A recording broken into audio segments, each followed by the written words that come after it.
बड़ी खबर इस वक्त आपको बता दें, हरियाणा विधानसभा चुनाव के लिए मतदान जारी है। आज शाम 6 बजे तक हरियाणा के करीब 2 करोड़ मतदाता वोट डालेंगे। 90 सदस्यीय विधानसभा के लिए एक ही फेज में वोटिंग हो रही है।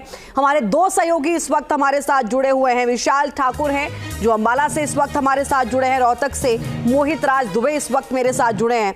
दोनों ही जगह सबकी निगाहें, वीवीआईपी सीटें, हॉट सीटें आप कह सकते हैं। विशाल, अंबाला कैंट विधानसभा जहां से बीजेपी के पूर्व गृह मंत्री और खेल मंत्री अनिल विज इस बार चुनावी मैदान में हैं। 6 बार का चुनाव जीत चुके हैं। 2009 से 2019 कंटिन्यू 3 बार यहां से चुनाव जीता। इस बार यहां पर क्या तस्वीर नजर आ रही है?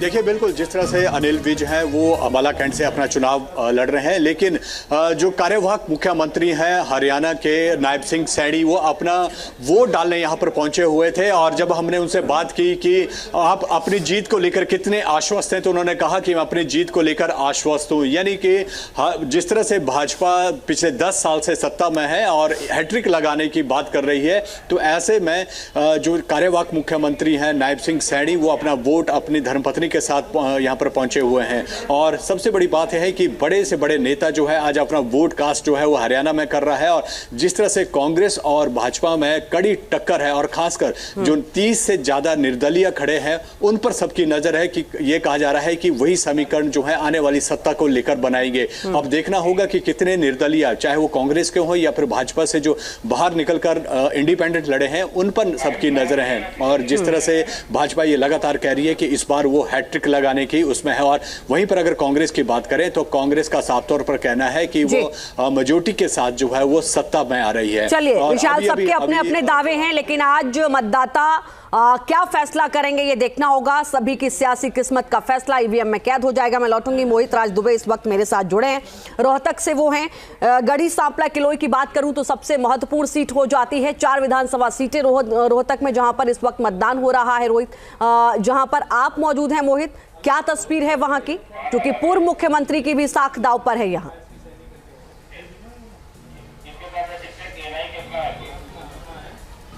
नहीं, बिल्कुल देखिए, अगर हम पूरे विधानसभा चुनाव के बारे में बात करें तो भूपेंद्र सिंह हुड्डा ने बहुत मेहनत की और सबसे हाई प्रोफाइल विधानसभा सीटों में से एक है गढ़ी सांपला किलोई, जहां से भूपेंद्र सिंह हुड्डा इस बार जीत का शिखर लगाने के लिए चुनावी मैदान में है। 6ठी बार वो चुनावी मैदान में है। उनके सामने भारतीय जनता पार्टी से मंजू हुड्डा है। लेकिन देखिए, खासतौर पर उनकी ये परंपरागत सीट है, पुरानी सीट है और यहाँ पर ज़्यादा प्रचार नहीं करते हैं। उनका ये मानना है कि उनके घर की ये सीट है, वो जीत जाएंगे। लेकिन अब सवाल उठता है कि गढ़ी सांपला से जीतने के बाद क्या भूपेंद्र सिंह हुड्डा आगे उनकी जो सियासी जो लड़ाई है खासतौर पे मुख्यमंत्री बनने को लेकर और जिस तरीके से उन्होंने मेहनत की है, क्या उनकी सरकार आएगी? तो कुल मिला के अगर पिछली आंकड़ों की बात करें तो 31 सीटें कांग्रेस से जीती थी 90 में से। और इस बार जो है कई इश्यूज हैं, चाहे पहलवानों की बात हो, अग्निवीर की बात हो, किसानों की हो, ये तमाम ऐसे मुद्दे हैं जिनके मुद्दों को लेके मैनिफेस्टो में जो बातें 2 लाख पक्की नौकरी की गई है, महिलाओं के खातों में 2000 रुपये डालने की बात की है प्रति माह और 500 रुपये, तो तमाम मैनिफेस्टो के वादे और मुद्दों के साथ चुनावी मैदान में कांग्रेस पार्टी है। राहुल गांधी लगातार जो है रोड शो करते हुए नजर आए, तो इन मुद्दों के साथ जो है कांग्रेस पार्टी आशान्वित है। उसको ये लग रहा है कि हरियाणा में वो सरकार बनाने जा रही है। ठीक है मोहित, मैं लौटूंगी आपके पास। बहुत धन्यवाद आपका विस्तार से जानकारी देने के लिए। तो वहां पर वोटिंग चल रही है इस वक्त और हमारे सहयोगी वहां से अपडेट दे रहे थे। न्यूज नेशन अब व्हाट्सएप पर खबरों की ताजा अपडेट के लिए न्यूज नेशन के इस QR कोड को स्कैन करें।